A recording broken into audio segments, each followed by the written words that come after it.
Sean bienvenidos. Hoy es un día especial, estamos muy contentos, como decíamos recién, por cerrar este ciclo de conferencias virtuales 2020, organizadas desde Extensión de la Universidad de Congreso Sede San Juan, de la carrera de Abogacía, junto con el Foro de Abogados de San Juan. Es un ciclo que está auspiciado también por la Asociación Iberoamericana de Derecho Privado. Y hoy tenemos un invitado de lujo, el doctor Federico Notrica, quien nos va a disertar sobre la figura de la gestación por sustitución en Argentina, un tema súper actual, del que muchos colegas seguramente hemos tenido algunas consultas, hemos recibido algunas consultas. Recordamos que las preguntas, las consultas que quieran hacerle al doctor, las pueden hacer en el chat y van a ser respondidas una vez que el doctor termine de disertar. Y también les recomendamos tener los micrófonos en silencio, así no hay ninguna interferencia en la disertación. El doctor Federico Notrica es abogado por la UBA, magíster en Derecho de Familia, Infancia y Adolescencia por la UBA, profesor adjunto de la Cátedra de Familia y Sucesiones de la Facultad de Derecho de la Universidad Nacional de Avellaneda y de la Facultad de Derecho de la UBA. Es miembro de distintos proyectos de investigación financiados por la UBA y por la Universidad Autónoma de Madrid sobre técnicas de reproducción humana asistida. Realizó el curso Bioética, Derecho, Medicina y Ética en las Tecnologías Reproductivas y Genéticas en Harvard-X. Es disertante en encuentros y jornadas nacionales y extranjeras. Ha publicado ponencias en distintos congresos y jornadas nacionales y extranjeras, así como también artículos en libros y revistas especializadas. Federico, buenas tardes. Es un gusto grande tenerte con nosotros. Gracias por haber aceptado estar con nosotros esta tarde. Bueno, muchas gracias. Bueno, ahora sí, formalmente, buenas tardes a todos, a todas, a todes. Un placer enorme estar por primera vez, aunque sea virtual, en San Juan. Gracias, Vero, por la invitación, por la paciencia. Gracias a todos los que hicieron esto posible, a la Universidad del Congreso, al Foro de Abogados de San Juan. Así que un placerazo. Espero que la próxima sea presencial. Mientras tanto, tenemos esto, que no es poco.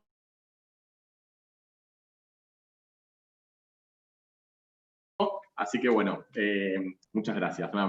Si quieren, me van haciendo las preguntas en el chat que quieran, obviamente. Y para arrancar, no puedo dejar de hablar de nuestro 10, así que esta charla va a ser en honor a él y a su legado, y que obviamente nos marca un camino, como yo ayer tuve que dar una charla sobre socioafectividad en relaciones de familia, ¿no? Y digo, cómo uno construye sus familias no solamente desde lo jurídico, ¿no? Nuestros padres, nuestros hermanos, sino con la gente que uno quiere, que conoce, y que además, como somos los argentinos, ¿no? Con gente que uno no conoce, pero que siente parte de nuestra historia, de nuestra familia. Así que creo que esto fue, para casi todos nosotros, tenemos una parte que se nos fue de nuestra vida, ¿no? Con él. Así que esta charla en honor a nuestro querido 10.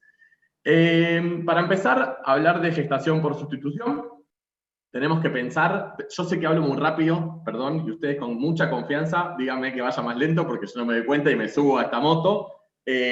Así que con confianza díganme si voy muy rápido. Primero, hablar de qué es la gestación por sustitución, ¿no? Sabemos que es una técnica de reproducción humana asistida, que es una técnica especial, porque obviamente estamos incorporando a una tercera persona que va a actuar de gestante de un proyecto parental que no es propio, sino que es de otros, otro, ¿no? Depende la forma familiar que tenga quienes tienen esta voluntad de tener un hijo o una hija. Entonces, cuando hablamos de la gestación por sustitución como figura jurídica o figura legal, tenemos que hablar que es una forma de técnicas de reproducción por medio de la cual una persona gestante acuerda con otras gestar un embrión para que ese niño o niña que van a nacer tenga vínculos jurídicos de filiación con estos últimos, que son los que tienen la voluntad procreacional y no justamente con quien lo gesta. Entonces tenemos que empezar a disociar, digamos, ¿no? ¿Qué tipo de gestaciones por sustituciones existen o cuáles son las posibilidades? Y tenemos varias, pero vamos a hablar de dos tipos en particular. Vamos a hablar que tenemos una gestación por sustitución de tipo total o tradicional, en donde la gestante, además de gestar, va a aportar material genético, es decir, ella va a poner el óvulo para que este embrión se forme dentro de su cuerpo y tenga vínculo jurídico de filiación, no con ella, sino con otros. Y tenemos otro tipo de gestación por sustitución que se llama de tipo gestacional o de tipo parcial, donde la gestante no aporta su material genético. Es decir, que lo único que hace, que no es poco obviamente, es llevar adelante el embarazo. Es decir, que el óvulo va a ser de la persona que tiene la voluntad procreacional o de una persona donante, pero no de la gestante. Esto es muy importante marcarlo, porque cuando uno va al derecho comparado, los países que tienen regulada la gestación por sustitución de manera favorable, es decir, que permiten la gestación por sustitución, lo regulan todas de tipo gestacional. Es decir, que en ningún caso del derecho de otros países, la gestante puede aportar el óvulo. ¿Y esto para qué? Para poder disociar justamente, ¿no? Porque supongamos que la gestante, además de gestar, que aporta, digamos, el elemento biológico de toda esta cuestión, que sigue, digamos, con la idea de parto y de embarazo y parto, también además aporta material genético, es decir, pone el óvulo. Imagínense que en el proceso de todo este embarazo, esta mujer se arrepiente y tiene la voluntad de tener un hijo. Entonces también aparece el elemento voluntario, es decir, va a tener lo genético, lo biológico y lo volitivo. ¿Cómo hacemos para correr a esta persona gestante o a esta mujer gestante de este lugar? Obviamente que se va a ir a judicializar. Entonces, para evitar esto y por lo menos quitarle un elemento de esta identidad que componen estos tres elementos, el derecho comparado lo que hace es decir, bueno, la gestante no puede aportar material genético. Es decir, que va a gestar y que la voluntad obviamente tampoco va a estar en cabeza de ella en principio, ¿no? Me parece importante también pensar en por qué nosotros llamamos gestación por sustitución. Y esto de que hablamos siempre de que el lenguaje no es neutro, ¿no? Digamos que las palabras dicen mucho más que un simple concepto. Entonces, cuando uno lee mucha doctrina y también derecho comparado, ve que en muchos lugares o muchos juristas hablan de esta figura como alquiler de vientre. Y a mí me parece que es una mirada negativa a esto, ¿no? Porque por varias razones. Una, porque estamos hablando de una persona gestante, no estamos hablando de un vientre como si fuese algo separado de una mujer o de una persona gestante. Entonces ya, digamos, hablar de que estamos frente a un sujeto de derecho, un otro, no una cosa que va a gestar para otro, sino de una persona. Y especialmente que hablamos en el 99,9% de los casos hoy de mujeres, entonces de una perspectiva de género y una perspectiva feminista tenemos que hablar de mujeres gestantes. Y que además salir del derecho, digamos, salir de la cuestión de alquiler, porque podemos ver un montón de casos, y sobre todo en Argentina, que no hay un contrato entre la gente, sino que hay una manera de altruismo, de solidaridad, de acompañar a alguien que uno quiere mucho, que puede ser un familiar o una persona con un vínculo afectivo de muchos años, que gesta para uno. Entonces, hablar de alquiler es poner una mirada contractual, una forma de hablar patrimonial, que yo no coincido y que, si bien estoy a favor de la gestación por sustitución, no estoy a favor en este momento de regular una gestación por sustitución de manera económica o onerosa, como tiene, por ejemplo, Estados Unidos. Después voy a dar mis razones de por qué. Tampoco quiero hablar de maternidad subrogada, porque lo que se subroga, lo que se reemplaza, no es la maternidad, es la gestación. Acá no vamos a hablar de madre gestante y de madre voluntaria. Estamos hablando de persona gestante, que no es madre, y de madre, que no va a poder gestar. Por lo cual, esta idea de poder disociar también desde una perspectiva feminista, esta idea de maternidad y gestación. Porque con este criterio, si no, no existiría la adopción, por ejemplo. Porque si estamos hablando de que madre es la que gesta y la que pare, entonces no podría existir la adopción. Y sin embargo, la adopción existe justamente para que esta mujer que dio a luz y que en algún momento fue madre para el sistema jurídico, deja de serlo. Entonces, en este criterio también, hablando de voluntad, podemos pensar en que las mujeres pueden ser libremente responsables de poder decidir separar y disociar de que muchas veces pueden gestar, pero no para ellas mismas. Es decir, no tienen la voluntad de ser madre. Por lo cual, no me gusta, por lo menos a mí, hablar de maternidad subrogada. Entonces, como lo que se sustituye, lo que se subroga, lo que se reemplaza es la gestación, me parece que una forma más correcta de llamarla podría ser gestación por sustitución. Y obviamente hay muchas más de estas tres, pero son las más utilizadas dentro del sistema normativo nacional e internacional. También hablando del lenguaje, hablamos de gestante, mujer gestante, persona gestante, pero no de madre de alquiler o de madre genética. Porque, por ejemplo, si hablamos de madre genética, más allá del concepto madre, donde esta persona no va a ser madre, va a ser gestante, si hablamos de madre genética es porque significa que esta mujer aportó el óvulo. Y estamos hablando de que ningún sistema normativo internacional o nacional, porque todavía no tenemos, pero en ningún proyecto de ley se habla de que la mujer puede aportar material genético. Es un concepto erróneo. Podríamos hablar de madre biológica, pero tampoco sería madre. y mucho menos de madre de alquiler. Por lo cual, persona gestante, mujer gestante sería lo más correcto en este criterio. Y del otro lado de la relación, también tenemos a los requirentes, o podemos hablar de quienes tienen voluntad procreacional, pero no hablar de progenitores de intención, porque si uno califica a estos progenitores como de intención, significa que hay otro tipo de progenitores. Y en esta relación está muy claro que tenemos a la gestante que no tiene voluntad de procrear y por lo cual no va a ser progenitora.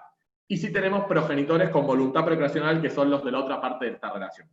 ¿Y por qué comitentes a mí no me gusta? Y que es la que utilizó el proyecto de reforma del Código Civil al momento de intentar regular la figura, y también muchos de los proyectos de ley que se presentaron en el Congreso y que no tuvieron sanción, obviamente no tuvieron suerte de ser ni siquiera debatidos, es porque la palabra comitentes viene del derecho comercial. Entonces, si uno está hablando de que esta figura no es comercial, no es patrimonial, no es onerosa, pues entonces hay que quitar este concepto de comitentes de esta figura de gestación por sustitución. Por lo cual, yo me quedo con gestación por sustitución, me quedo con gestante y me quedo con requirentes, peticionantes. Y ustedes van a decir, ¿por qué requirentes? ¿Qué requieren?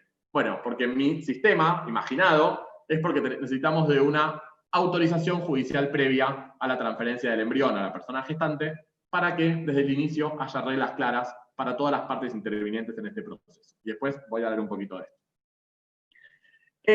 Pero tenemos un problema en nuestro sistema normativo, porque obviamente es cierto, la gestación por sustitución no está prohibida en nuestro sistema jurídico. No hay ninguna norma que diga que la gestación por sustitución está prohibida. Pero tenemos una norma, que es el artículo 562 del Código Civil y Comercial, que cuando habla de voluntad procreacional, dice que las personas nacidas por técnicas de reproducción son hijos de quien dio a luz. Y esta persona gestante da a luz, por lo cual este artículo me está diciendo, esta mujer que gestó es madre.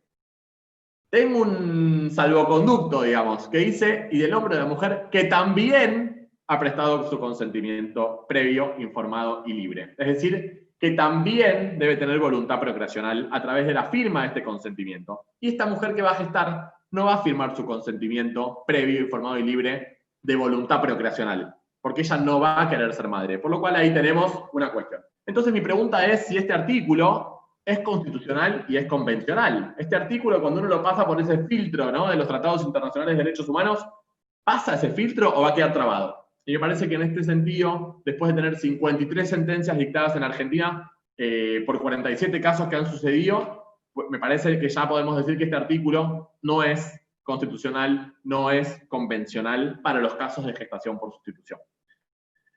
Entonces, ¿por qué yo me paro en esta idea de que no es constitucional, va en contra de la Constitución y va en contra de los tratados de derechos humanos que Argentina ha ratificado? Por estos argumentos a favor de la gestación por sustitución, que los trata la jurisprudencia en manera absolutamente mayoritaria y lo trata la doctrina también en absoluta mayoría. Y son todos argumentos de derechos humanos, porque uno parte del interés superior del niño o de la niña que va a nacer, esto de que tenga una realidad en su vida, en su realidad familiar, es que la gestante no es su madre, no tuvo la voluntad ni el deseo de tener a un hijo. Quienes tuvieron esa voluntad son justamente los requirentes, estos que tienen voluntad procreacional, por lo cual también habla de una realidad familiar que tiene que tener este niño, esta niña que van a nacer, y hacia su interés superior, a estar debidamente inscrito al momento del nacimiento, no con la persona que lo gesta como madre, porque no lo es, sino con quienes tienen esa voluntad procreacional.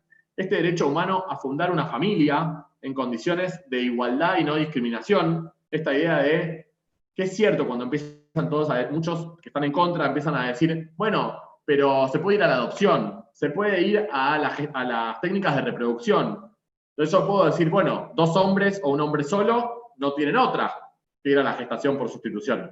Y la respuesta puede ser, bueno, tienen la adopción, pueden ir a la adopción. Y acá tenemos 2 problemas. Una es que la adopción la tienen todos. Y las técnicas de reproducción, pareciera que si no regulamos la gestación por sustitución, las parejas de 2 hombres o de hombre solo quedan fuera. Y además, la realidad. ¿Cuántos casos de adopción de 2 hombres o de un hombre solo hay? Muy pocos. Pareciera que si bien tenemos un orden, ¿no?, en el registro de adoptantes, pareciera que las parejas homosexuales de hombres las pasan por arriba, ¿no? Y ni hablar si hay una persona trans en la familia. Entonces, en condiciones de igualdad, la normativa nos da igualdad absoluta. Ahora bien, en las prácticas judiciales, en las prácticas jurídicas, sigue pasando esta cuestión de discriminación o más que discriminación hablamos de categoría sospechosa, ¿no? De que un niño o una niña va a estar mejor en una familia matrimonial heterosexual, y con ese criterio, entonces, ¿por qué tenemos tantos chicos en adopción? Que salieron de familias heterosexuales o de familias monoparentales, o sea, digamos, la sexualidad nada tiene que ver con los problemas, ¿no? Esto también lo dijo la Corte Interamericana en el famoso caso Atala Rifo contra Chile, de que hay que eliminar las categorías sospechosas que tienen que ver en cuenta la identidad de género y la orientación sexual de las personas.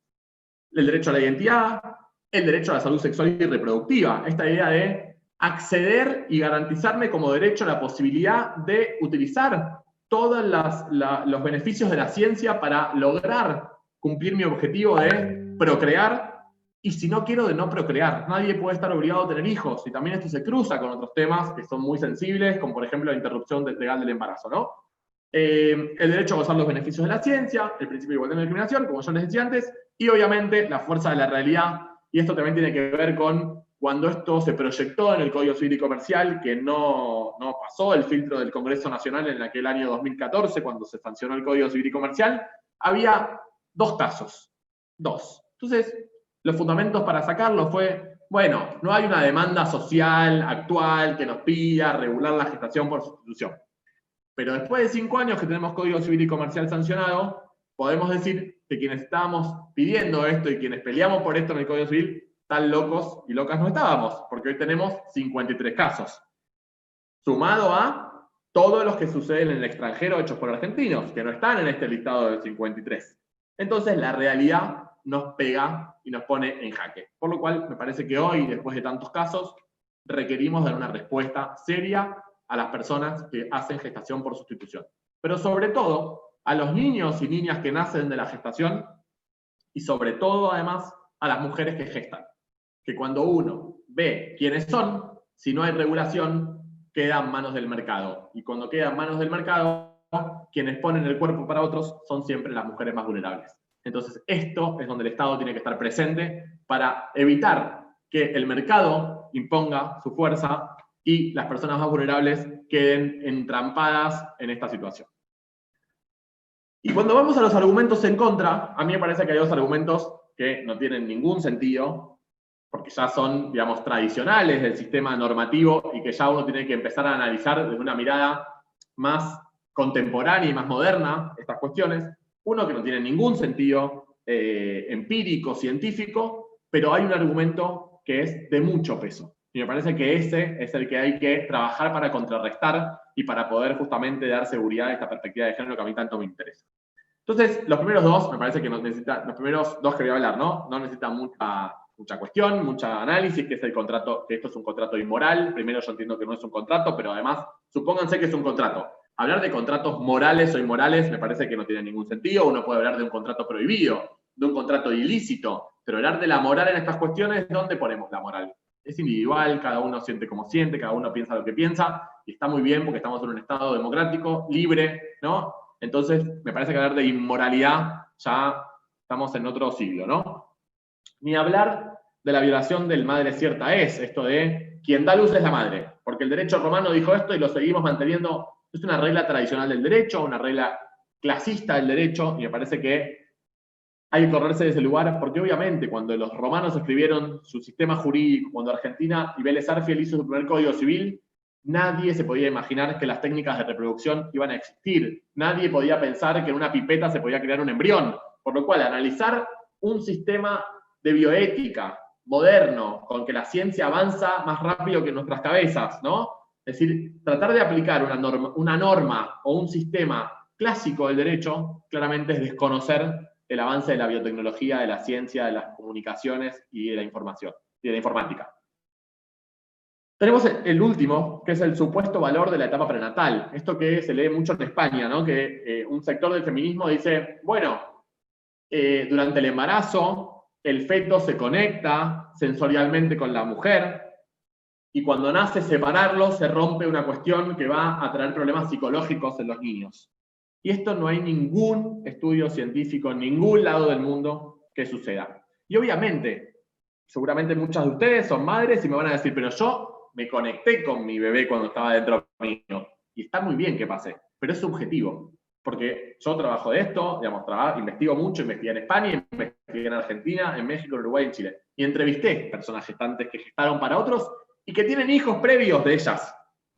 Entonces cuando le preguntás, bueno, en tus embarazos para tus hijos, no, mis embarazos fueron todas, pero les juro que fue algo así como, no voy a decir unánime, pero casi, donde le dicen, bueno, con mis hijos yo estaba desesperada, me conectaba, sentía que cuando yo hablaba o mi marido hablaba, me pateaba, y si yo tomaba coca, me pateaba, y me di cuenta que le gustaba cuando comía chocolate. Todo eso está genial. Entonces le preguntás, bueno, ¿y cuando gestaste para tus amigos, para tu hermana? No, nada de eso. Yo sentí que era el hijo de ella, que lo voy a querer mucho, como si fuese su madrina, que soy su tía, soy su... Pero todo eso que me conecté con mis hijos, con este, no me conecté nada. Entonces, miren cómo lo subjetivo gana un lugar enorme, y me parece que está buenísimo valorarlo, pero no por eso podemos prohibir la gestación por sustitución, cuando las propias gestantes te dicen que por ese embarazo nada sintieron. Pero vamos al daño que se le puede hacer a los niños, ¿no? Porque esto también es lo que importa. No hay ningún estudio científico que diga que los niños separados de su madre o de la persona que gestó le produce un daño psicológico.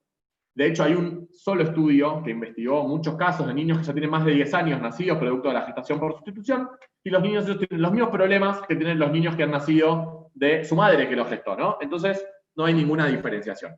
Ahora bien, sí me importa y sí me interesa sobremanera, que es un poco lo que yo les decía antes, este argumento de la cosificación de los cuerpos de las mujeres, de la comercialización del cuerpo de las mujeres y la comercialización de las mujeres en sí, ¿no?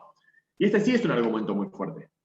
Pero a mí me parece que hay que disociar dos cosas que son fundamentales. Una tiene que ver con, ojo, compartir de este argumento como que la mujer no es libre para poder decidir hacerlo. Porque si partimos de esa idea, estamos partiendo de una mirada de una mujer incapaz de poder decidir. Y eso es peligroso, porque las mujeres son tan capaces y están en la misma igualdad real que los hombres.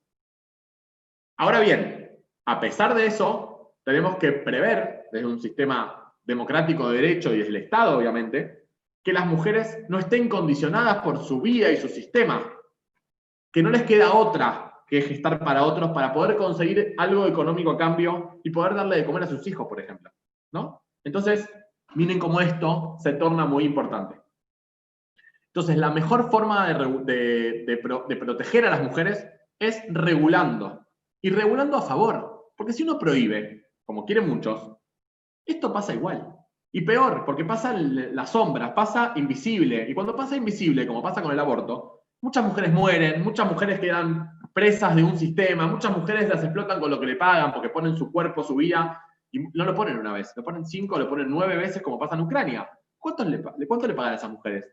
¿10.000 pesos? ¿100.000 pesos? ¿1 millón? ¿Cuánto? Obviamente, si no está regulado, cuánto mucho menos se le va a pagar, ¿no? Entonces, me parece que es un momento de pensar en cómo regulando y cómo proteger. Y me parece que la protección está en llevar un registro nacional de gestantes y que cada mujer que lo va a hacer pase por un sistema psicofísico, ¿no? Que pase por terapia, que pase por las cuestiones médicas, ¿no? Que esté garantizado esa cuestión, pero que además tenga un límite máximo de cantidad de veces que lo pueda hacer para otro. Es decir, por ejemplo, como preveía el Código Civil y Comercial, y como prevé muchos sistemas legales que no están todavía tan presentados como proyectos de ley del Congreso, un máximo de, por ejemplo, 2 veces. Vamos a poner, acá veo a Mónica que está la fotito sin cámara. Mónica gesta para mí. Mónica gesta para Verónica. Ya está. Mónica no puede gestar para nadie más. Para ella sí, si quiere tener sus hijos, pero para nadie más que para nosotros dos. Entonces ahí evitas que se haga un mercado con las mismas mujeres y también llevando obviamente un registro nacional de esto. Pero además me preocupa otra cosa esto, que son las posturas, ustedes saben y sabemos que el feminismo, cuando se habla de feminismo, es injusto hablar de el feminismo, porque hay muchos feminismos, de izquierda a derecha, tenemos muchísimas posiciones en cada uno de los temas. Y acá me preocupa hablar de que hay parte del feminismo muy en contra de esto, de esta figura, ¿no? Porque dicen, otra vez nuestros cuerpos son presos del mercado y del sistema neoliberal salvaje capitalista. Y yo entiendo que la mejor forma es regulando, porque si no, esto sigue estando en manos del mercado e invisibilizado. Pero miren cómo el argumento, y acá se cruza con otros temas, y me parece que es también interesante para pensarlo, yo no tengo una respuesta a esto, obviamente, es cómo todo el feminismo pide autonomía de la voluntad sobre sus propios cuerpos, es decir, autonomía para poder abortar, pero no por el aborto en sí, sino para poder decidir por mí qué quiero hacer con mi cuerpo. Pero cuando hablamos de gestar para otros, esa libertad no es tal, esa autonomía que se pide no es tal, y lo mismo pasa con el trabajo sexual y la prostitución, ¿no? Otra vez, quienes están en contra de la gestación por sustitución dentro del feminismo, también están en contra del trabajo sexual como un trabajo regulado. Entonces, ¿por qué? Porque nuestra autonomía está vulnerada. Entonces mi pregunta para hacer como un poco de abogado del diablo, ¿no? Entonces, es decir, tu autonomía está para abortar, pero no está para trabajar de trabajo sexual, de trabajadora sexual, para gestar para mí. ¿Por qué? Entonces ahí me parece que hay un choque de posiciones que muchas veces se vuelven absolutas, ¿no? Y me parece que hay que dar el debate. Yo no digo si no soy dueño de la verdad, acá podemos tener un millón de opiniones, y me parece que está bien y hace bien el debate, pero me parece que tienen que ser debates serios y sistémicos, ¿no? Pensando en más allá de una figura en concreto. Y acá hablo de esto porque hubo un caso en la Justicia Nacional, en el Juzgado Nacional 4, que se planteó un caso de gestación por sustitución, donde una amiga de estos dos señores, que eran quienes quieren ser los padres de estos niños mellizos nacidos, gestó para ellos, los conocen hace muchos años, 20 años de amistad. Esta mujer gestó para ellos, y el asesor de menores, el defensor de menores de la Justicia Nacional, apela a la sentencia diciendo que esta señora tiene que ser declarada madre y que se declare la adopción de estos chicos porque ella es madre que entrega a sus hijos. Y le dice que tiene que ser así porque es una esclava, le pone los agravios, pone que es una esclava de un sistema y que la esclavitud se ha, desaparecido en el siglo XIII en Argentina, y que además es la persona más débil de esta relación. Entonces, cuando ella, esta persona gestante, contesta los agravios, dice: yo soy amiga de muchos años. Acá dice: nuestra realidad, sobre todo mi realidad como mujer gestante de los niños tal y tal, en nada se compara con épocas aberrantes de nuestra humanidad. Por el contrario, referirse a quien suscribe como la persona más débil, que se somete a los deseos de quienes son más fuertes desde lo personal, lo social, lo económico, lo político, y relacionar esta situación práctica con la esclavitud del siglo XIII, no es más que un atropello a la dignidad de quien suscribe, ¿no? Dice: el defensor no ha hecho más que enarbolar un discurso paternalista sobre mi persona, subestimando mi capacidad de consentir. Y miren cómo esto, en dos posiciones tan encontradas, ¿no? Uno invisibilizando el lugar de la mujer gestante, diciendo que es una esclava, diciendo que es más débil, y ella que dice: yo no soy débil, no soy esclava, lo decidí por mí, ayudé a mis amigos, no me pagaron, y acá estoy consintiendo esta práctica. Entonces, como también hay que indagar mucho más allá y ponerse en el lugar de cada una de estas personas. ¿Cómo proteger a la gestante? Yo un poco les decía, ¿no? La creación del registro de gestantes, poner un máximo de procesos, que puede ser 2, puede ser 3, puede ser 1. Y una cuestión central es, que también un poco les adelantaba, ¿no? Si tiene que ser altruista u onerosa. Entonces, me parece acá también hablar un poco de patrimonial, como en Estados Unidos, que se paga $150.000 al centro de salud, o en Ucrania 70.000 euros al centro de salud, y que después no sabemos cuánto se le paga a la gestante. O partimos de una mirada altruista, que sea gratuita, pero que no significa que no se le pague. Pero no como valor oneroso, patrimonial, contractual, sino como una compensación. ¿Y por qué digo esto? Porque, por ejemplo, vamos a usar otro ejemplo de Natacha, por ejemplo, va a gestar para mí, ¿sí? Pero Natacha, que estaba empezando a trabajar en la facultad, tiene un embarazo complicado, porque tiene que hacer reposo. Entonces, a ver, es altruista, ella lo hace porque es solidaria conmigo, porque nos queremos hace muchos años, nos conocemos. Pero pagarle yo no le pago. Ahora, deja de laburar. Una compensación tiene que haber. Tiene que cuidarse. Le tengo que pagar yo, el médico. Tiene que ir a terapia, porque bueno, ella tiene que decir esto. ¿Lo va a pagar ella? No, lo pago yo. Entonces me parece que también en este sentido hablar de altruismo con compensación es la forma más correcta o más razonable de pensar esta figura. Otro planteo que hay que hacer, y me parece interesante, es ¿quién puede ser gestante, no? ¿Lo cortamos en relación de parentesco? ¿Lo agrandamos a personas con un vínculo afectivo previo? Mi mejor amiga, por ejemplo, puede ser persona desconocida, es decir, que yo agarro el registro y diga: bueno, acá Verónica se ofreció para ser gestante de alguien. Bueno, a ver, contactame con Verónica, a ver si quiere hacer. Entonces, bueno, acá obviamente cada derecho comparado tiene su sistema. A mí me parece que persona desconocida no va, en mi opinión humilde, porque me parece que es alguien que va a gestar a mi hijo, ¿no? Y me parece que la confianza tiene que estar por sobre todo. Y esto de conocerse hace muchos años y que sea una relación familiar o una relación de amistad, da un marco de mayor seguridad, por lo menos, que alguien que vive en otro lugar, que nunca nos conocemos y que en 2 reuniones o 3, mucho no podemos indagar de qué siente el otro, qué piensa el otro, ¿no? Entonces me parece que pensar en esta idea de tercero conocido o intrafamiliar es por lo menos hoy, más razonable para regular. Frente a todo esto, como hablamos un poco, tenemos 3 opciones: regular favorablemente, prohibir legalmente o silenciar y seguir como hasta hoy, ¿no? Y como hasta hoy tiene muchos problemas, porque no hay ninguna regulación normativa que nos diga cómo se hace, qué prever, a quién proteger, qué pasa con cómo plantear los casos en la justicia. Entonces me parece que también da inseguridad jurídica. Antes que prohibir, prefiero seguir en esto, ¿no? Silenciando. Pero me parece que una mirada ya después de tantos casos, uno tiene que empezar a pensar cómo regular. El anteproyecto de reforma regulaba, o proponía regular en ese famoso 562 que se quitó del anteproyecto de reforma en la comisión bicameral del Congreso. Los diputados y los senadores prefirieron quitar, con los fundamentos que yo les decía, no hay una demanda social hoy, en el momento 2014, de regular esta figura. Proponía hacer un proceso judicial previo, es decir, solicitar al juzgado interviniente una autorización, que el juez o jueza dé la autorización. ¿Para qué? Para empezar el proceso médico, ¿no? Y que diga que si este embrión formado es transferido a la persona gestante y esta persona gestante logra un embarazo y nace un niño, ese niño o niña que nace tenga vínculos de filiación con los comitentes, decía este proyecto, y no con la gestante. Y además cumplir con una serie de requisitos, que son todos estos, y que por suerte, no es mal que por bien no venga, no se ha regulado en algunos, ¿no? Me interesa más el C, esto de que al menos uno de los comitentes haya aportado sus gametos.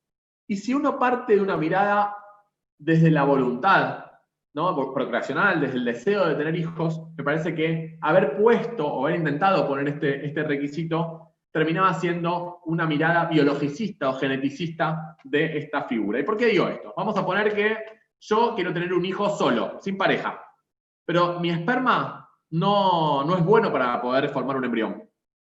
Tengo que ir a donante de óvulo, porque no tengo pareja. Tengo que ir a donante de esperma, además. Y tengo que hacer que alguien geste para mí. Entonces, ¿qué me dicen todos? No, bueno, era demasiado. Por eso pedimos que el comitente aporte gametos. Entonces yo quedaba afuera, porque yo no tengo gametos para aportar. Entonces, miren cómo, si estamos partiendo de la base de la voluntad, lo genético se coló por algún lado y me estaba diciendo, bueno, principio de igualdad y no discriminación, derecho a fundar una familia, voluntad procreacional, pero ojo, hasta un límite, porque tenés que aportar material genético. Era contradictorio con un sistema. Entonces, me parece que importante que no haya salido así, y cuando uno le ve los proyectos de ley que están presentados hoy, en ninguno de esos proyectos habla de que alguno de los comitentes haya aportado sus gametos. Y un elemento central, me parece que sí es importante, es que la gestante además haya dado al menos a luz a un hijo propio. ¿Por qué?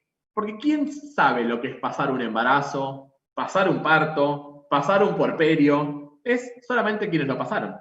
Esto de consentimiento real, consentimiento mega ultra informado de lo que significa pasar por todo este proceso, que no es poca cosa. Entonces me parece también interesante pensar en este requisito como un requisito que debe sostenerse en los proyectos de ley y en la futura normativa que tengamos.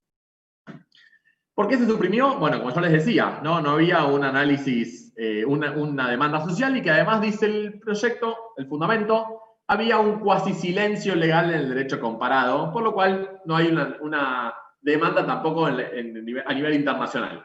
Cuando uno ve, había muchos países que regulan, muchos países que prohíben, porque también hay que reconocer, España prohíbe, Alemania prohíbe, Francia prohíbe, Italia prohíbe, México prohíbe. Entonces, bueno, hay un sistema, Suiza, Holanda, hay muchos que prohíben, pero también hay muchos que permiten.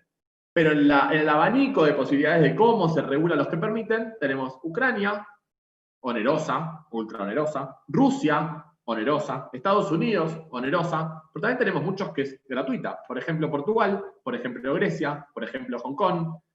India permite, por ejemplo, Vietnam, Camboya, Tailandia, pero esos países ahora tuvieron muchos problemas porque son países pobres, y de esos países pobres, ¿quiénes van? Los extranjeros que tienen guita. Los alemanes, los austríacos, los españoles. ¿Y a quién vulneran? A sus nacionales.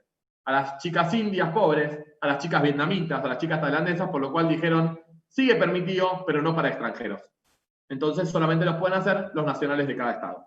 Y Tailandia, que fue el último país que permitió, no solamente para extranjeros, sino también para parejas homosexuales, terminó prohibiendo esta práctica para los extranjeros y para las parejas homosexuales por un caso muy paradigmático y muy triste, que fue una pareja de 2 hombres australianos de hace varios años, ya 2014 o 2015, que fueron a Tailandia, alquilaron un vientre de una chica tailandesa por medio de un centro de fertilidad tailandés. Esta mujer se implantó 2 embriones, quedó embarazada de 2 niñas, y cuando parió estas niñas, una niña tenía síndrome de Down. Y los australianos se agarraron solamente a la otra niña y se fueron y dejaron a la niña con síndrome de Down ahí. Y la chica tailandesa dije, yo madre no quiero ser, yo gesté para ellos, con lo cual madre de esta chica yo no soy. Y esta niña terminó en un hogar de niños, ¿no? En una situación muy, muy vulnerable. Los hogares tailandeses no deben ser mucho mejores que los argentinos, por lo cual, miren, por la irresponsabilidad y el delito de una pareja, se prohibió para otros que quizás iban con buena fe absoluta, pero siempre lo malo, obviamente, prevalece muchas veces, ¿no? Y bueno, esta pareja obviamente tiene pedido de captura en Tailandia, obviamente no puede ir nunca más a Tailandia, con lo que también significa para su hija, que nació ahí, ¿no? No conocer sus raíces, su cultura, entonces también cómo también le juega mal a su hija, ¿no? A la hija que hoy tienen. Mientras tanto, en Argentina, ¿qué pasa? Bueno, tenemos todas estas sentencias, estas dictadas antes de la entrada en vigencia del código, y como ven, en Gualeguay, en Capital Federal, en Rosario, en Mendoza. También tenemos, después de la entrada en vigencia, y miren cómo ya en todo el territorio argentino tenemos Mendoza, Bariloche, Lomas de Zamora, Rosario, Martín, Moreno, bastantes en Lomas, San Isidro, San Luis, Mendoza otra vez, Córdoba muchos, Viedma, Tucumán, digamos ya, Pergamino, otra vez Córdoba, Santa Fe, Belville, Neuquén, tenemos en Salta, tenemos en muchos lugares, por lo cual ya no es una cosa de la capital federal, ¿no? Como decir, primero llega capital, pero después se va expandiendo, esta figura se expandió. Entonces tenemos que dar respuesta. Lo interesante de todo esto es que tenemos 47 casos, 47 familias, pero con 53 sentencias. ¿Por qué? Porque algunas fueron apeladas o porque alguna familia tuvo más de una gestación por sustitución hecha. Vamos a entrar en ese caso muy particular. Algunos datos para analizar, bueno, ¿cuál es la realidad de esta gente, no? Bueno, es interesante analizar que tenemos 46 casos de proyectos biparentales, es decir, que son parejas, casadas o no, que tenemos un caso de una mujer sin pareja, es una familia monoparental, es un caso de Tucumán, 31 casos son parejas casadas y 15 parejas en convivencia, 35 parejas heterosexuales y, esperen que no veo el power, ahí está, 11 parejas del mismo sexo, de las cuales son 10 porque hay 2 casos que son de la misma pareja. El vínculo con la mujer gestante, y esto es central, el 76% de los casos engloba a parientes o amigas íntimas, entonces significa que no hay un comercio atrás, sino que hay una relación afectiva. Y el otro 24% no está muy claro, no es que, bueno, le pagaron. No surge de la sentencia un vínculo afectivo previo muy fuerte. Por ahí sí. Por ejemplo, me acuerdo de un caso de Rosario, que es una pareja heterosexual que va a las misas del Padre Ignacio en Rosario a pedir quedar embarazada, y conocieron a esta chica que hacía tortas en la puerta, se hicieron amigos y ella les ofreció gestar. Por ahí lo hizo desde la solidaridad absoluta, pero no por lo menos se veía o se reflejaba un vínculo afectivo ahí en ese 24%. Además, me parece interesante cómo plantear los casos, porque no tenemos normas, ¿no? Entonces, los abogados y abogadas que plantean estos casos tuvieron que hacer malabares, ¿no? En la justicia. Y hay 3 estrategias que se plantearon una vez nacidos los niños y las niñas. Algunos fallos plantearon la impugnación de maternidad, es decir, esta mujer que gestó fue inscrita como madre de estos niños, pero plantear la maternidad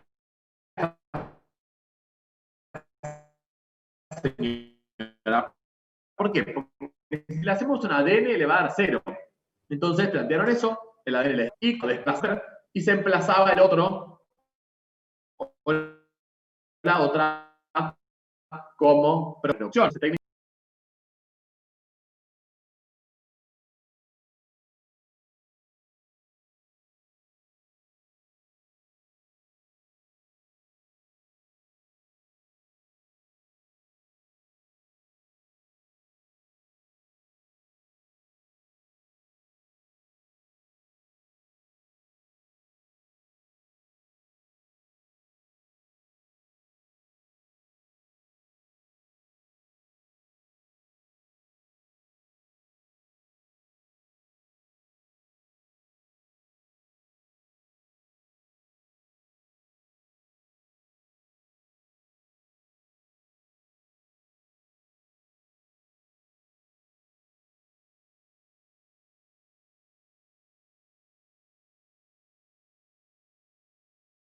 cómo sale del país de vacaciones, ¿no? Entonces, ¿qué haces si lo para la policía? ¿Cómo probás que es tu hijo? Entonces, como todo esto genera problemas. Otra estrategia judicial, que hoy es la dominante, y ya tenemos 28, 26 sentencias, es la autorización judicial previa. Es decir, reglas claras desde el principio, es lo que proponía el proyecto de reforma del Código Civil y Comercial. Muchos casos de estas sentencias plantearon la inconstitucionalidad de este 562, y 16 casos de estos, 17, perdón que no cambié el número, plantearon que el 562, que dice que quien da luz es la madre, fueron declarados inconstitucionales. Y muchos otros usaron como salida estos famosos artículos 1 y 2 del Código Civil y Comercial. Es decir, este artículo 562 es inaplicable porque yo lo leo a la luz del artículo 1 y del artículo 2, es decir, tratados de derechos humanos, por lo cual también le dieron una respuesta favorable a la gestación por sustitución. Bueno, esto yo les decía que la que se vulnera a los niños sin inscripción. Y algunas cuestiones de la jurisprudencia interesantes. Este es un caso muy interesante que cruza gestación por sustitución y discapacidad. Este es un caso que lo conozco muy de cerca porque yo antes de trabajar en la justicia, como trabajo hoy, ejercí un poco la profesión en estos casos de técnicas de reproducción, y nos viene a ver a mí y a mi querida amiga Nati de la Torre, que trabaja en estos temas, una pareja donde quieren tener un hijo, pueden gestar, lo que pasa es que tiene ella una enfermedad tremenda que la pone en un lugar de 99% de chances de morirse en un parto, y él una discapacidad motora terrible. Ellos se conocieron en Fleni, se hicieron pareja, pusieron de novios, se casaron y quieren tener un hijo. Y la hermana de él, que tiene 3 hijos, quiere gestar para ellos, ¿no? Entonces, bueno, analizamos esto. Entonces dijimos, primero, ustedes escriban los hechos. Relaten ustedes en primera persona, en la demanda, quiénes son. Porque lo que yo pueda decir de ellos es lo que yo veo. Pero lo que nosotros queríamos era lo que ellos sienten con esto, ¿no? Y ella planteó, bueno, me llamo Jota, tengo 30 años, soy la segunda de 6 hermanos. A los 12 años, de un segundo para el otro, mi vida cambió para siempre. Ella tenía una malformación en una vascular congénita, que no es hereditaria, un síndrome que se llama síndrome de Cobb. Lo que se le pasaba es que tenía un angioma en la décima dorsal, con irrigaciones a la médula nerviosa, y con lo cual es imposible extraer por donde está, porque puede quedar cuadripléjica. Y además gestar les generaba cambios de presión, y significaba que ese angioma podía dispararse para cualquier lado y podía morir. Entonces, claramente, ella no puede gestar. Tiene una dificultad enorme para caminar, está todo el tiempo en rehabilitación. Él, en vacaciones con sus amigos a Brasil, haciendo snorkel, se tira del barco para hacer snorkel y pega la cabeza con una roca que estaba en el fondo del mar y queda también hemipléjico, por lo cual tampoco puede tener relaciones sexuales, digamos, ¿no? Para procrear. Entonces lo que ellos quieren es tener un hijo, ¿no? Que se le extraiga esperma a él, que se le extraigan los óvulos a ella, formar un embrión y que lo geste su hermana.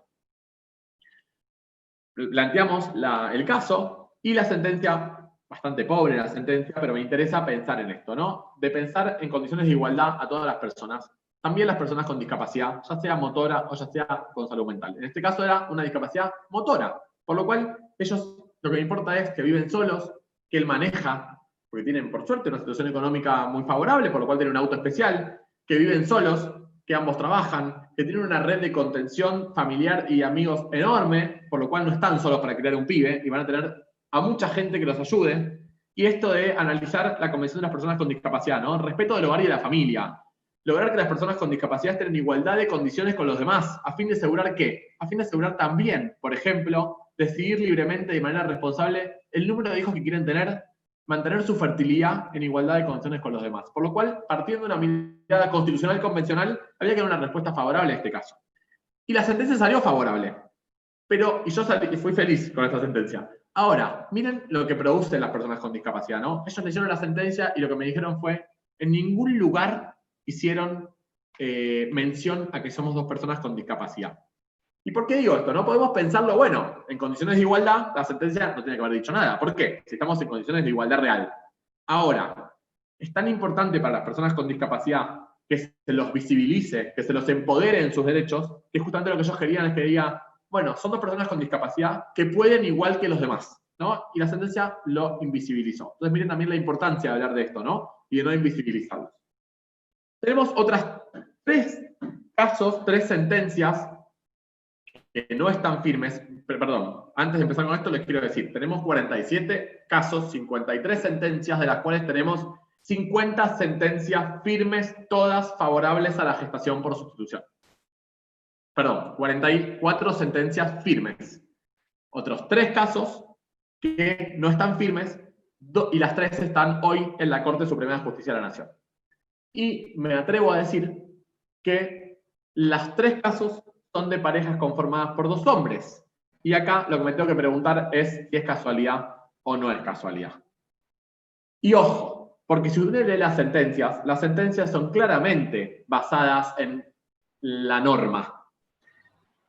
Pero permítanme dudar de que en ningún otro caso nadie apeló cuando hay un hombre y una mujer, ¿no? Entonces, ojo con esta discriminación solapada, porque cuando uno quiere fundar una sentencia, sabemos que esto no es física, que no es matemática, la podemos fundar para un lado o para el otro. Pero hay que ver más allá, ¿no? ¿Qué hay de base acá? Y acá hay de base que los 3 casos de la Justicia Nacional, que los 3 casos apeló el defensor de menores, el mismo, que en los 3 casos apeló, ¿no? Entonces digo, llegaron a la Corte, no es casualidad, hay que analizar más allá de lo que las sentencias dicen. Y en este sentido, tenemos 3 casos, estos 2 casos, porque 2 son de la misma familia, como yo les contaba antes, y hay que esperar que la Corte, nuestra Corte Federal, resuelva estos casos.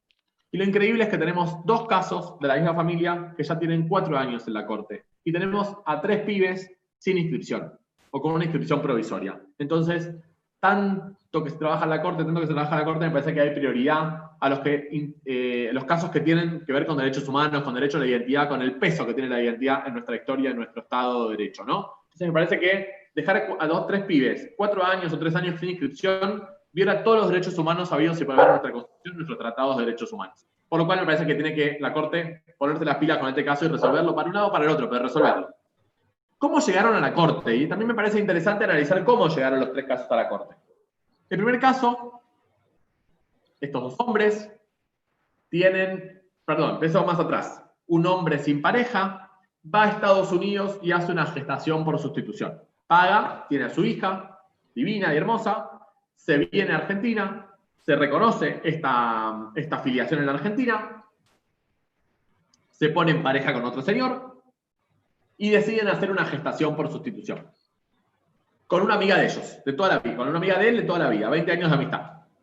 Muy bien. Ella se implanta 2 embriones, tiene a sus 2 hijos, comitente, ella es la que gesta, y inician impiden la inscripción a nombre de la gestante como madre, y inician que se inscriba por la voluntad proporcional a nombre de ellos 2. El defensor de menores les hace una trampa increíble, que ellos caen en esa trampa, porque obviamente la gente confía, y les dice, che, vos tenés una hija anterior, sumala al proceso para que esta niña sea adoptada por tu pareja y tus 3 hijos queden con doble vínculo filial. Ella por adopción de integración y estos 2 por voluntad procreacional por la gestación por sustitución. Ellos dicen, tenés razón, gracias señor defensor, que no quiero dejar de decir que el defensor de menores es quien vela o quien debe velar por los derechos de los niños en los procesos, por parte del Estado, y cuando sale la sentencia reconociendo la adopción de integración de esta niña y la gestación por sustitución de estos 2 niños, ese mismo defensor apela a la sentencia y dice, no al lugar a esto, ellos plantearon la adopción de integración de los niños. Es decir, esta niña nacida en Estados Unidos que tiene un padre, su conviviente la va a adoptar. Y estos 2 niños que tienen una madre y un padre, esta madre los entrega en adopción a la pareja de su padre. Y la Cámara, a la H, dice, tiene razón, revoque la sentencia y ordene la inscripción del nacimiento a nombre de esa mujer madre y resuelva la adopción por integración de los menores, no de los niños, de los menores, tal y tal a favor del señor. Ellos apelan la sentencia a la Corte y desde el año 2016 estamos a la espera de esta sentencia con 2 pibes de 5 años sin inscripción. No contentos con esto, ellos hacen una nueva gestación por sustitución, ya casados, con otra amiga, y va, obviamente, por conexidad, al mismo juzgado. La jueza, familia de Civil 4 de la Justicia Nacional, dice lo mismo, gestación por sustitución. El mismo defensor apela a la sentencia y dice, esto es un caso de adopción. Y la misma Sala H, 2 años después, dice lo contrario. Dice, esto es un caso de gestación por sustitución, confirmo la sentencia, por lo cual se desdice de su sentencia anterior, y el defensor otra vez apela a la Corte, por lo cual la Corte tiene dos casos de la misma jueza, de la misma Cámara, apelados por el defensor, pero con diferentes decisiones. Una apelada por el defensor y otra apelada por la familia y por la gestante con diferentes decisiones. Por lo cual tiene dos casos de la misma familia para resolver. El dictamen del Procurador General de la Nación de este año, 27 de agosto o de septiembre, ya se me mezclan las fechas de agosto, dice, yo mantengo el recurso del defensor y el fiscal, pero ojo, porque yo estoy a favor de la gestación por sustitución. Lo que estoy diciendo es que está mal decretada la inconstitucionalidad del artículo 562 por el artículo 19 de la Constitución. Dice, la gestación por sustitución no está prohibida. Y si no está prohibida, pues entonces está permitida. Entonces, si está permitida, se puede hacer. Nadie puede decir que no. Y además, si no está regulada, declarar la inconstitucionalidad de una norma, cuando no está regulada, carece de sentido. Por lo cual dice, yo sostengo la apelación, pero no porque estoy en contra, porque quiero que la Corte diga que esto está permitido. Y además quiero que la Corte exhorte al Congreso para que haga una regulación expresa de la gestación por sustitución. Esto sigue, obviamente, para sentenciar a manos de la Corte Suprema. Y el último caso, que sigue, otra vez está en la Corte, se apeló a las sentencias de hace muy poquito, 28 de octubre de este año, es otro caso de dos hombres, donde la sentencia de primera instancia le hace lugar, pero cuando apela al defensor de menores y cuando llega a la Cámara revoca. 2-1. La mayoría dice que justamente la mujer es madre, por lo cual dice tiene que ser una adopción, porque la gestación por sustitución dice intentó ser regulada y cuando el legislador la quita, entonces dice esto está prohibido. Dice la intención fue quitarla porque estaban en contra. Pero tenemos un artículo 19, lo que no está prohibido expresamente, pues entonces está permitido. Y me preocupa, digamos, de este artículo, de este fallo, la mayoría, que miren cómo dice. Los términos en que se encuentra el redactado el 562 actualmente imponen concluir que la figura no está admitida, guardando coherencia con el artículo 17, que prohíbe contratos gratuitos o onerosos sobre el propio cuerpo. Y además miren cómo dice esto que está errado. El legislador fue cuidadoso en aclarar cómo se determina la maternidad por medio de una norma que es de fuerza imperativa y no disponible por la voluntad de los particulares. Es decir, que la voluntad procreacional no sirve para determinar la maternidad, dado que la misma se determina por el útero, más allá de todo consentimiento. Y justamente la voluntad procreacional se determina por el consentimiento, por la voluntad procreacional, no por el útero. Y además, la filiación por naturaleza, la filiación biológica, tampoco se determina por el útero, se determina por el parto. Por lo cual, esto es un error garrafal de la sentencia. Y además dice, en otras palabras, la voluntad procreacional rige en el ámbito donde no rige el vientre, como una nueva forma jurídica de enlazar al niño con sus progenitores de deseo. Otra vez, hace categorías, progenitor de deseo, progenitor jurídico, progenitor biológico, progenitor... Ojo con esto. Corresponde emitir los salarios, rechaza la acción y el voto en minoría de la doctora Patricia Bermejo hace también un análisis como el que yo más o menos hice a lo largo de esta charla, diciendo justamente que no se conculca el orden público y que hay que analizar desde una mirada coherente. Y miren cómo trae un argumento muy interesante. Dice, si el artículo 2634 en la parte internacional, de derecho internacional privado, dice que se debe reconocer las gestaciones por sustituciones hechas por argentinos en el extranjero, pues entonces no la prohibió, porque si la prohibió, el sistema sería incoherente. Por lo cual, si la permite a que los argentinos lo hagan afuera, entonces claramente tiene una mirada de que la gestación por sustitución está permitida en el sistema jurídico argentino, o por lo menos no está prohibida en el sistema jurídico argentino. Habla del principio de reserva, de la voluntad procreacional, esta disociación de la maternidad y la gestación, por lo cual habla también del interés superior de la niña, por lo cual ella dice sí da lugar a la gestación. Por último, tenemos 3 proyectos de ley presentados, uno del año 2019, 2 del año 2020, el de 2019 es presentado por el entonces diputado del PRO, Daniel Lipovetsky. El segundo proyecto es presentado por el senador de Juntos por el Cambio, Julio Cobos, ex vicepresidente de la Nación, y vecino de acá, quienes están en su provincia. Y el tercer proyecto es de la diputada por el Frente de Todos, Gabriela Esteves, de este año 2020. a mi criterio, el mejor de estos proyectos es el de la diputada Esteves. ¿Pero por qué? Porque los de Lipovetsky y de Cobos no plantean una utilización, un control judicial. Plantean, bueno, un acuerdo entre las partes. Acá van al centro de salud, el acuerdo, el centro de salud, como están de acuerdo, hace y listo.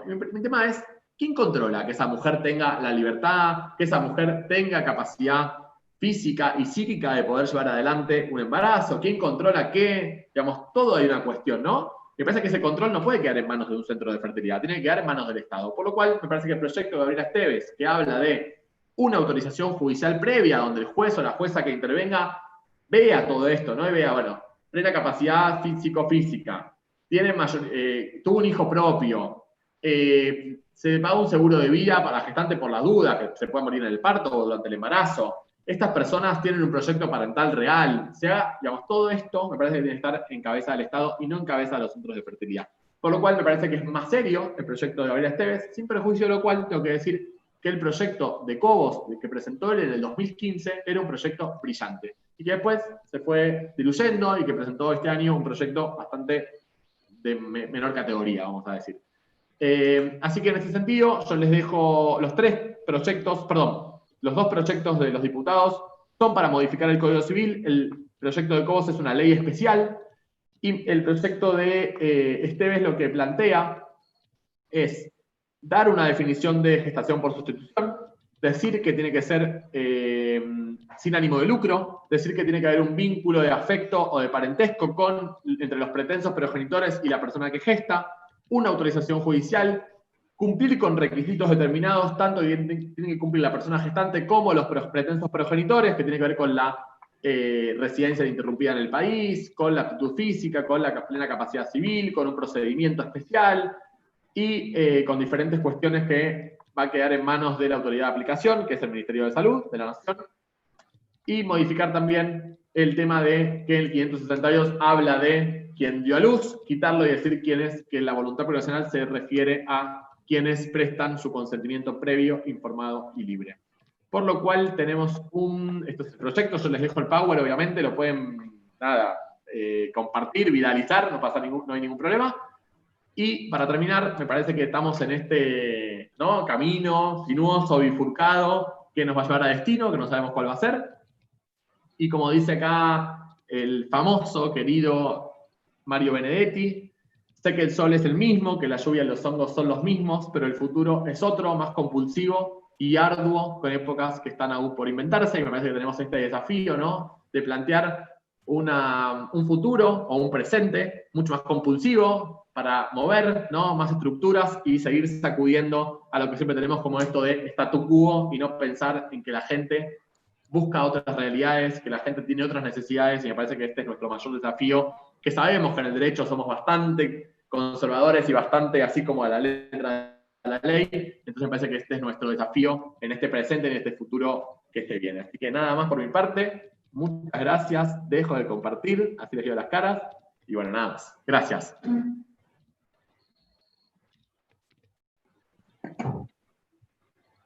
No me hagan silencio porque me da miedo. No te escuchamos, Verónica. Tenés el micrófono cerrado. Ahí está. Ahora. Claro, me había olvidado de desmutearme.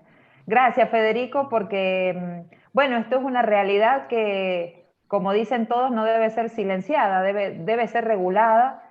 Y bueno, ¿cuántos múltiples interrogantes nos hacemos todos, no? Porque el principio de la autonomía de la voluntad, del interés superior del niño, el no dañar al otro, el principio de la libertad de la persona, el hecho de que si vos sos gestante, sos la madre, el artículo 19 de la Constitución, que nos dice que todo lo que no está prohibido está permitido. Bueno, ¿cuánto debate genera este tema? A mí me gustaría, bueno, en primer lugar te agradezco, es una mirada que, bueno, da para mucho debate. Yo tengo su PowerPoint para quien lo quiera, me lo pide por correo, y quisiera ver si algunas personas tienen algunas preguntas que hacerle al doctor. Ahí en el chat he visto algunas. A ver. Luis levantó la mano, me parece también. Sí, sí, acá veo a María Julia, que nos dice, en caso de que se regule, ¿consideras que el control debe ser judicial o podría existir otro mecanismo quizás más rápido por el que se garantice la legalidad?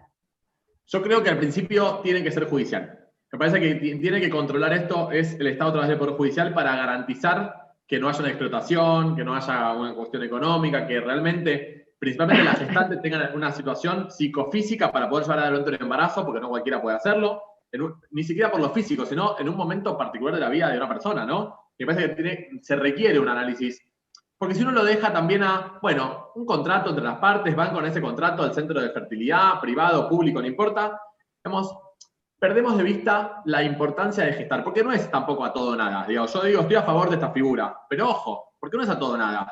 Porque como no todo el mundo puede adoptar, como no todo el mundo puede tener hijos, tampoco todo el mundo puede gestar. Digamos, no es que yo tengo a mi mejor amiga que le digo, dale, sos mi mejor amiga, ponete las pilas, bueno, y ella me dice, bueno, dale, vamos a hacerlo. Me parece que también hay que cuidar la salud de la gente, cuidar la vida de la gente, cuidar los proyectos individuales.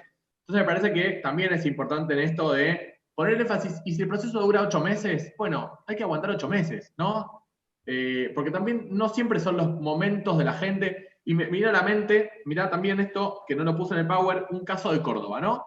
Hubo un acuerdo de partes y se plantea la homologación del acuerdo, ¿no? Y el juez homologa el acuerdo, pero no lo homologa totalmente, porque cuando él ve el acuerdo, dice, bueno, yo voy a homologar esto de que ella quiere ser gestante para ustedes y los autorizo judicialmente a que hagan la práctica. Pero ojo con lo demás, le dice, lo otro no lo voy a homologar, porque una cláusula del contrato era, la gestante se compromete a no comer grasas, no tomar alcohol, no fumar, no salir, no tener relaciones sexuales. Bueno, no es tu esclava, maestro, no es el cuento de la criada esto, ¿no? Entonces, si vos pensás que la gestante no puede hacer nada de eso, entonces vos no podés hacer gestación por sustitución. Vos tenés que confiar en la gestante, pero tampoco podés afectar su autonomía. Seguramente ella no vaya a fumar, no vaya a tomar alcohol porque por ahí le hace mal a su salud estando embarazada, pero vos no la podés obligar a eso. Y pensemos que la obligamos. Si lo hace, ¿qué? ¿Cuál es la sanción?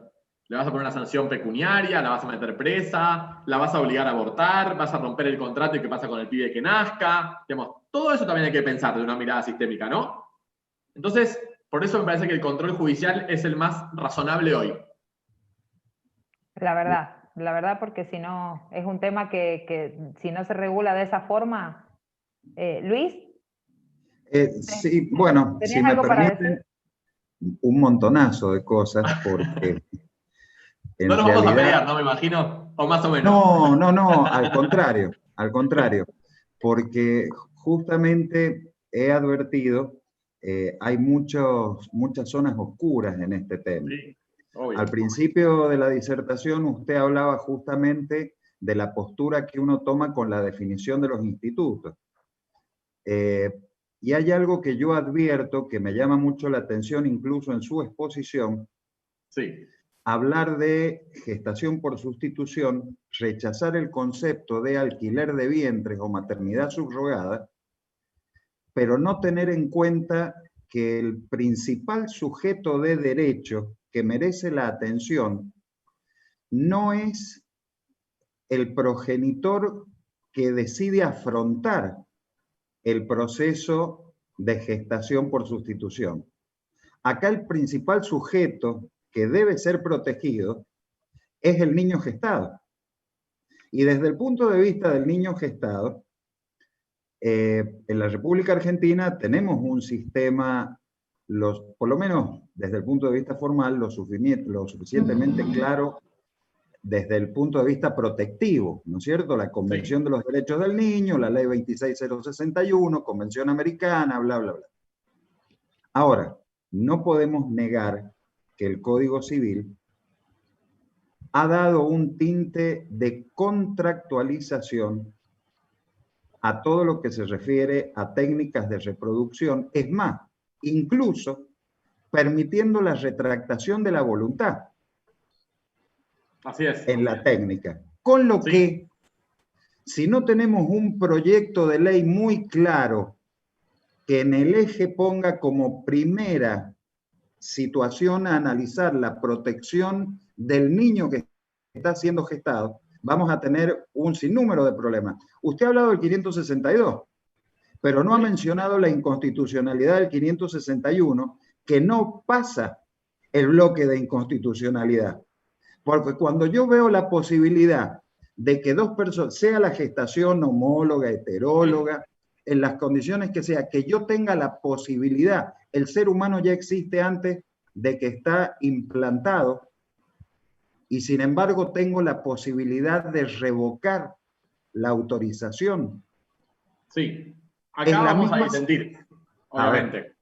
¿Por qué? A ver, obviamente vamos a disentir desde lo jurídico, ¿no? Que es lo que me interesa. Cada uno puede pensar lo que quiera y me parece genial porque si no me aburro de que todos me digan que está bien lo que estoy diciendo. A ver, el 561 habla de revocación del consentimiento antes de la implantación del embrión o de la inseminación. Exacto. Usted me viene acá con el embrión es persona. Y yo le digo que para mí el embrión no es persona, pero no es porque lo diga yo, porque lo dijo la Corte Interamericana. Y si la Corte Interamericana dice, es obligatorio para... Podemos disentir con el fallo de la Corte Interamericana. Podemos decir, está mal y se equivocó. Bien, pero lo dijo. El embrión no implantado no es persona. Por lo cual, tenemos ahí un tema que no está resuelto en nuestro sistema, porque usted sabe, el artículo 19 dice, el comienzo de la existencia de la persona comienza con la concepción. ¿Qué es concepción? Bueno, 200 visiones de esto. Filosóficas, religiosas, jurídicas, antropológicas. Claro, pero no dejemos de lado la visión científica. Desde el mismo momento que se produce, desde el mismo momento que se produce la singamia, la Academia Nacional de Medicina ha determinado la existencia de un nuevo ser. O sea, exacto. Yo la puedo Academia Nacional de Medicina. Después, por ejemplo, tenemos al CONICET. Al CONICET dice que no, por ejemplo. ¿Quién? Perdón, no le escuché. El CONICET dice el embrión no implantado no es persona.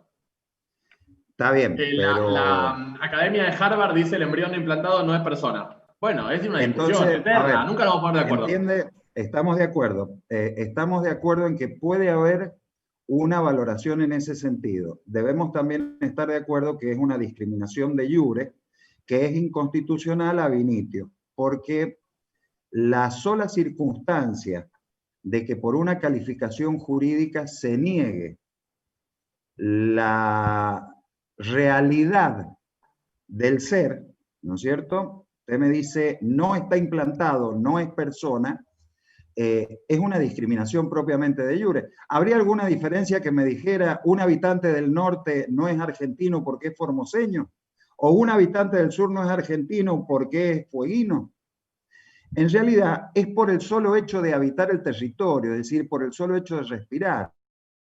Bueno, entonces, que nosotros partimos de la base de la existencia de la persona humana. Entonces, con ese criterio hay que hacer una partida y un DNI a cada embrión que tenemos criopreservados y darle una nacionalidad, un nombre, un DNI y todo, porque si son personas...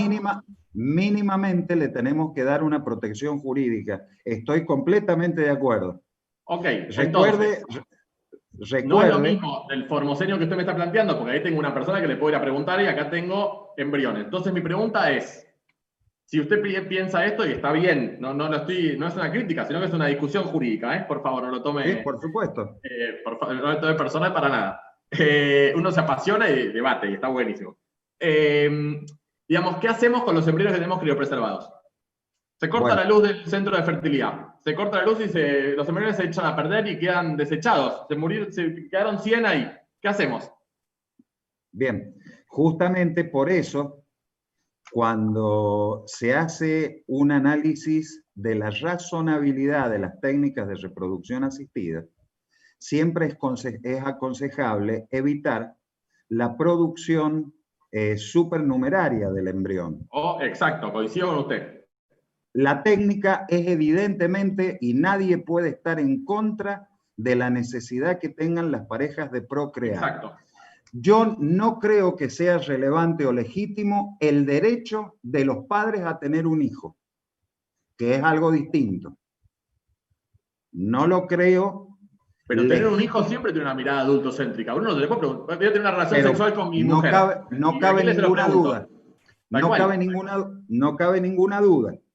Ahora, mi derecho, o sea, yo no puedo pretender ejercer un derecho cuando puedo estar perjudicando al sujeto sobre el cual va a recaer, que es esta persona por nacer. Por eso justamente cuando hablábamos del tema de las zonas grises, lo fundamental es que haya una ley. Porque Obvio. con una ley se puede regular. Si hablamos, por eso hablaba justamente de la discriminación geográfica, porque todo ser humano tiene derecho a su desarrollo. Heidegger decía que somos seres inacabados. Desde el mismo momento que somos concebidos y hasta el momento en que nos morimos, no dejamos de ser lo mismo. Un ser. Sí, coincidimos. Lo que pasa es que el problema que no vamos a coincidir es que para mí el embrión no es persona y usted me dice que sí. Entonces, desde ese punto de vista no vamos a coincidir nunca. Pero yo lo que digo es esto. Mi pregunta puntual es, yo tengo 100 embriones criopreservados, no yo soy Federico Notricas S.A., Centro de Fertilidad, en provincia de San Juan. Tengo 100 embriones criopreservados de 50 familias diferentes. Y se corta la luz. Esta noche, espero que no se corte la luz en San Juan, por favor, hacemos una hipótesis. Se corta la luz. No hay grupo electrógeno, nada. Mañana llegamos y tengo los 100 embriones que no están más porque necesitamos de la criopreservación. A mí, ¿qué hacen conmigo? Homicidio, aborto, responsabilidad civil. Le tendríamos que preguntar al doctor Ricardo Lorenzetti. Recuerde que todavía nos está debiendo la Ley Especial de Protección del Embrión Humano. Exactamente. Con las técnicas de reproducción asistida, este buen muchacho nos empaquetó con un regalo hermoso, pero no nos ha dado una ley de protección que es la que da respuesta a su inquietud. Porque en realidad... Pero ahí es el Congreso que no la saca, ¿eh? ¿Cómo? Ahí es el Congreso Nacional que no la saca. Todos miran para otro lado. Porque leyes hubo, presentadas proyectos, hubo un montón. Sí. De diferentes miradas y todo, pero nunca tratan una. Sí. Entonces, bueno, y hay que ponerse, ¿no? Y decir, no importa, uno escribe un proyecto de ley, diga lo que diga. Bueno, tratémoslo y debatámoslo. Puede salir y nos puede gustar o no nos puede gustar, obviamente, acá, ¿no? Pero quizás ni eso. Quizás en este tema que hemos abordado ahora, podría ser útil o ganancioso para los que están escuchando recordar que sacar de lado las expectativas económicas en una técnica de reproducción es muy importante. Obvio. Porque el que hace fertilización prefiere hacer 8 singamias y no 3 para transferir directamente al útero materno por el éxito de la técnica. En realidad, esos 5 que yo dejo, le estoy negando el derecho a progresar en su desarrollo como ser humano. Y aparece el problema del embrión supernumedario, la situación de cuidado, etcétera, etcétera. Sí, lo bueno es que va mejorando, porque la verdad, por lo menos acá en Ciudad de Buenos Aires, los centros de fertilidad, obviamente los más serios, ¿no? Los que trabajan mucho más, con las prepagas, obras sociales, que tienen mucho más control, están haciendo 1 o 2 embriones, 1 o 2, pero obviamente tenemos desde hace muchísimos años miles de embriones criopreservados que nadie los va a reclamar además, porque la típica, como usted dice, decían 8. Una mujer y una pareja tuvo un hijo y le quedaron 7 ahí. Ya cumplió su deseo, no le importa más, no vuelve más, y ahí tenemos 7 embriones que están ahí. ¿De quiénes son? ¿Quién paga la manutención? Bueno, todos esos conflictos que abren, y como usted bien dice, al no tener una regulación, estamos con conflictos bioéticos y jurídicos infinitos. Hay que dar una respuesta, estamos de acuerdo con hay que dar una respuesta. La respuesta no está y la está cubriendo la jurisprudencia. Por ejemplo, tenemos 4 casos, uno en Puerto Madryn, 2 en La Plata, provincia de Buenos Aires, y uno en Mendoza, donde se presentaron a través de un divorcio o a través de una autorización judicial para solicitar el cese de la criopreservación de los embriones de esta pareja. Y los 4 casos le dijeron, sí, adelante, destruya los embriones. Bueno, ahí podemos estar en desacuerdo o de acuerdo, ¿no? Pero fueron en la justicia. ¿Por qué? Porque hay una falta de regulación. Y siempre las lagunas generan conflictos. ¿No? Si la propia regulación genera conflictos, cuando no hay, muchos más. Sí.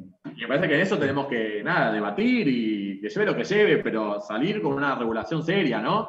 Y nos puede gustar o no, eso es otra discusión y que nos va a dar para el debate y para escribir y para la posición que uno se ponga.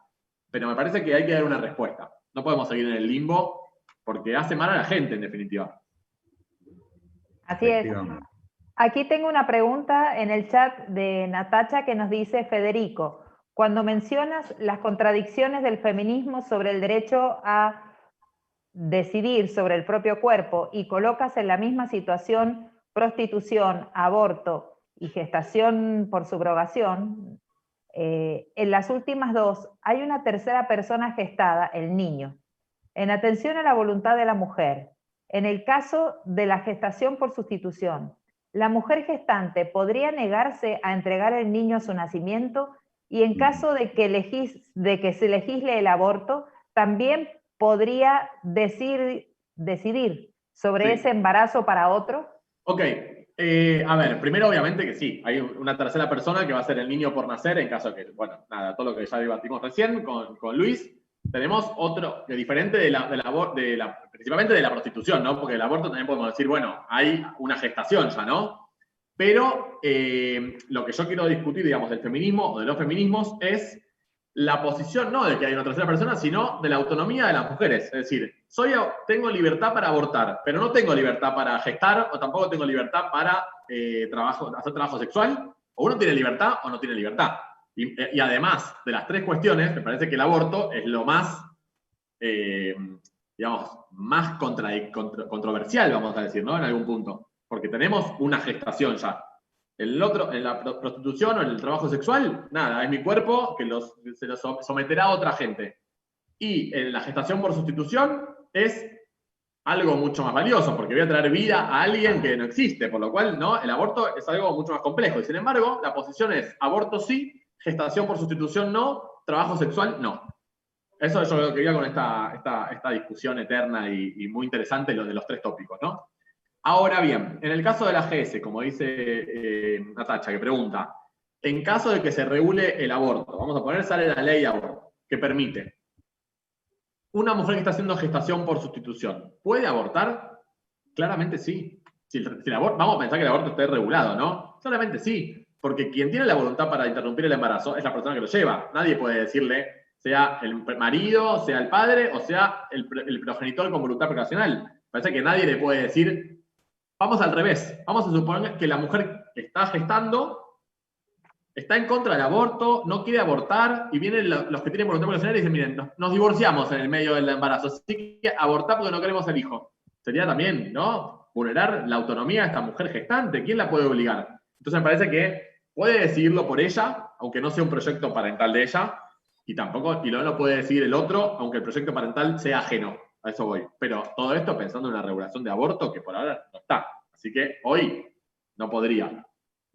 Esa es mi opinión, digamos. Obviamente que al no tener regulación es una opinión absolutamente personal. Así es. Sí, es un tema que, a ver, estoy mirando el chat. Es una cuestión que da para el debate y podríamos quedarnos muchísimo más tiempo, ¿no? Bueno, excelente tu disertación, Federico, acá te dicen excelente, te felicitan. Esto ya también... Perdón, ¿Vero? Sí, perdón, Fede. Lo que pasa es que me quedó pendiente de la respuesta, o sea, lo que yo entendido totalmente lo que me explicás, y justamente lo que yo me trataba era de focalizar en esto, lo que vos pones mucha preeminencia en la voluntad de la mujer de decidir sobre su propio cuerpo. En cuanto al aborto, sí, me quedó claro, y obviamente que es una suposición a futuro en el caso de que se llegue a legislar. Obviamente que está decidiendo sobre sobre su propio cuerpo, más allá de que los gametos no van a ser o sea, el óvulo no va a ser el de ella, o sea, estamos hablando sobre un feto que ha sido fecundado con material ajeno. Y en cuanto a la posibilidad de que ella se niegue a entregar al niño...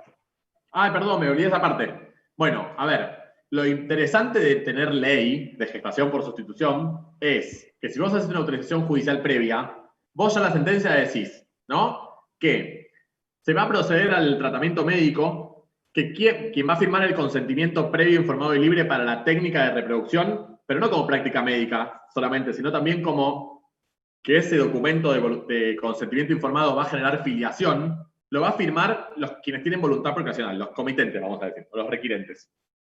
La gestante va a firmar su consentimiento de práctica médica, pero que no va a contener el elemento filial, digamos, ¿no? Entonces, ya desde el inicio sabemos que esta persona gestante, esta mujer gestante, no tiene vínculo filial, por lo cual, digamos, arrepentirse tenemos algo que se genera en el consentimiento, por lo cual arrepentirse no puede. A ver, sí se puede arrepentir, pero me parece que ya está claro que el niño o niña que van a hacer no es hijo de ella, por lo cual no tiene ninguna posibilidad de arrepentirse. Pone la gestación, no es poco, pero no tuvo la voluntad procreacional, por lo cual no habría lugar al arrepentimiento. Sin perjuicio de eso, obviamente, puede judicializarlo y un juez le va a poder decir, mire, no, sí, porque la gestación es más importante que el consentimiento. Bueno, puede ser. Y eso es posible, más en un sistema jurídico como tenemos nosotros, que tenemos control de constitucionalidad difuso. Por lo cual, podemos decir, en este caso concreto, esta posibilidad de no arrepentimiento es inconstitucional. Y bueno, hacerle lugar, ¿no? Difuso y a posteriori, que es más grave todavía. Exacto, tal cual. Gracias por el aporte, es así. ¿Estás silenciada, Vero? Otra vez. Ahí está. Sí. Es para que no se sienta alguna interferencia, porque yo escucho interferencia, no sé si es mi conexión. Acá muchas gracias por la disertación, un gusto escuchar tu disertación. Obviamente que da para charlar más. Estamos aquí. Sí, da para hacer una jornada, digamos. Podríamos organizar algo para el año que viene. Pero presencial, por favor. Si te parece.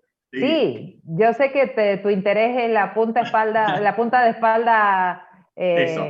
Que no sé ni qué es, pero ya me llama la atención el nombre, por lo cual quiero ir. Pero además, les voy a decir algo. Fui una vez sola a San Juan hace 18 años y amé, me encantó absolutamente, más que Mendoza, no digan nada. Espero que no haya ningún mendocino, ninguna mendocina, pero tiene más publicidad Mendoza y es mucho mejor San Juan. Así que ya tengo la excusa para volver. No con esto.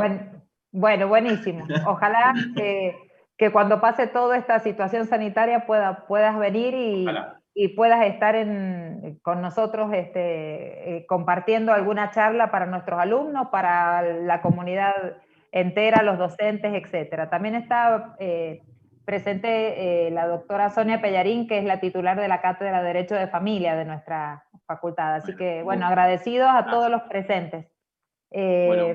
Ay, acá te contestan, soy mendocina, pero de San Rafael, así que no pasa nada. Obviamente. Es otro país. Claro, obviamente.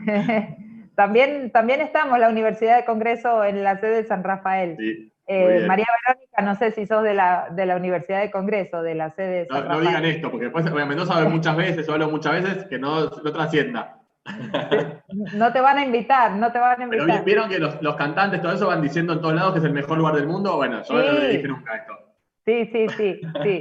No, pero no pasa nada. No te va a dejar entrar. ¿Cómo?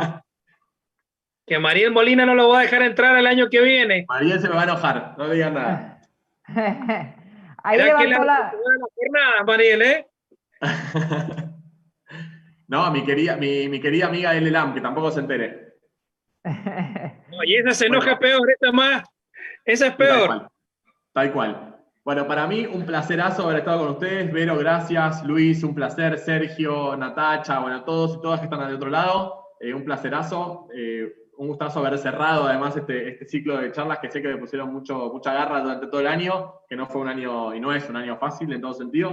Así que nada, les agradezco un montón la invitación y el esfuerzo de todo esto. Así que nada, un placerazo. Bueno, gracias Federico. Yo también quiero agradecer a todos los que han disertado desde el mes de junio hasta hoy 27 de noviembre, que cerramos con tu disertación, así que estamos muy agradecidos, Federico, de que hayas aceptado. También quiero agradecer al director de nuestra carrera, a Sergio Herrero, por confiar en los docentes, por escuchar nuestras propuestas, por ayudarnos, por apoyarnos a dar siempre más y mejor para nosotros. Y un abrazo grande, un saludo a los colegas que siempre están acompañándonos, a los egresados, a los alumnos, que son nuestro motor, nuestro motor de nuestra tarea y de nuestras actividades, y a los docentes de la universidad que siempre también nos están acompañando. Así que bueno, yo estoy muy agradecida y muy contenta de esta tarde y de este momento. Sergio, si querés despedir, Sergio, con alguna palabra o algo. Bueno, Vero, muchas gracias. Gracias por tus palabras, han sido muy gratificantes. En primer lugar, obviamente agradecer a Federico, que nos ha maravillado con su exposición, y la verdad que anotá, Vero, para que el año que viene hagamos un debate con Luis, que me va a parecer que es más interesante, que podamos llevarla a cabo. Así que bueno, sería fantástico de poder armar un debate con una moderación ahí con Vero.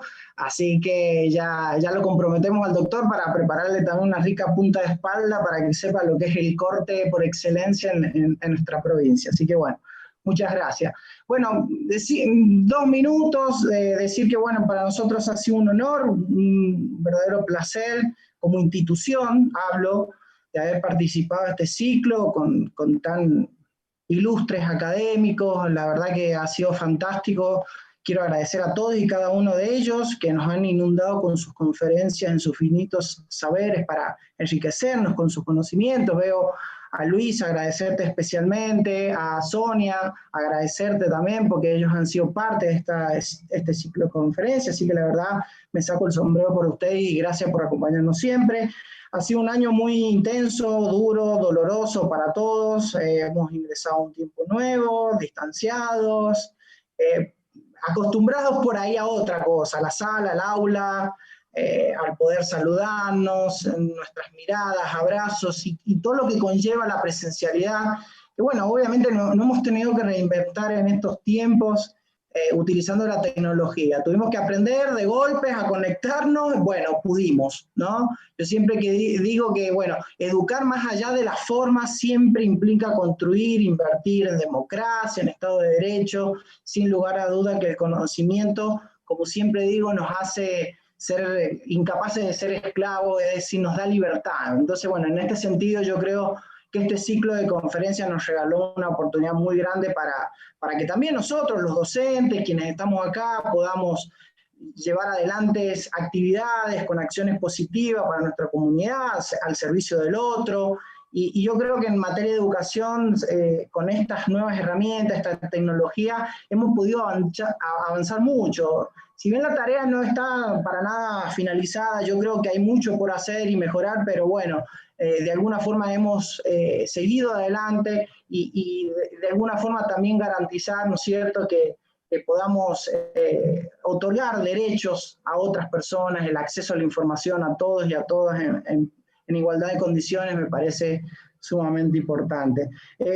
Por último, quiero obviamente destacar a los organizadores de este ciclo de conferencias, al Foro de Abogados de San Juan, a la Asociación Iberoamericana de Derecho Privado. Muchísimas gracias por su apoyo, a nuestra querida Universidad de Congreso, que nos brindó todo el apoyo para llevar este ciclo, gracias infinitas, y bueno, obviamente en especial a la gran hacedora de todo esto, nuestra maravillosa coordinadora Verónica Navarro. Agradecerte por tu titánica tarea y quien fuiste y sos la gran artífice de todo esto, para que todo esto fuera posible, así que muchas gracias a vos. Bueno, a todos, a la audiencia en general, a nuestros queridos alumnos que siempre están apoyándonos, y bueno, gracias en general a todos y a todas por elegirnos para avanzar un poquito más en el camino hacia la excelencia académica, a mejorar como personas, como sociedad, y esperemos que el año que viene nos podamos volver a ver. No sabemos si mediante este sistema o presencial, Dios mediante, esperemos que podamos tener este contacto tan lindo y tan estrecho que es la presencialidad, pero si no, a seguir y poniéndole el pecho para organizar más conferencias. Y como siempre digo, vamos por más. Así que bueno, gracias a todos. Muchísimas gracias y bueno, será hasta el año que viene. Gracias a todos y gracias Federico y gracias a todos los presentes que están aquí. Un abrazo grande y bueno, Dios mediante sí, vamos a organizar algo para el año que viene seguramente. Les mando un cariño grande y nos estamos encontrando si Dios quiere. Hasta luego. Bueno, gracias. Beso a todos. Chau, chau.